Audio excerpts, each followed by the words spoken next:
আচ্ছা, আজকে আমি আর কোনো গাছ লাগানোর ভিডিও দিলাম না, তাহলে আমি কি দিলাম?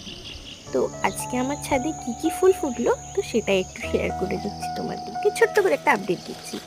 তো প্রথমেই এই লক্ষ্মী জবা গাছটা রোজই 4-5টা করে ফুল ফুটেই থাকে, কুড়িও দেখতে পেলে।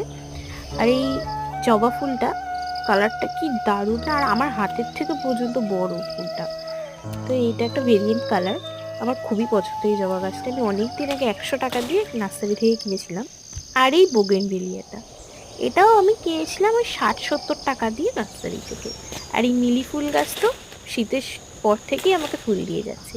আর এই জবা ফুলটি ওই কি নাম বলে মনে নেই, বাট রোজই 3-4টে করে ফুটছে এই শীতকালে খাবার দেওয়ার পর থেকে। আর এই চন্দ্রমল্লিকাগুলো আগের বছরের, এই বছর আর নতুন করে গাছ লাগাতে পারিনি। তো এটাই কত সুন্দর ফুল দিচ্ছে। আর এটা হলো সাদা বগনভিলিয়া। আজকের জন্য এতটাই।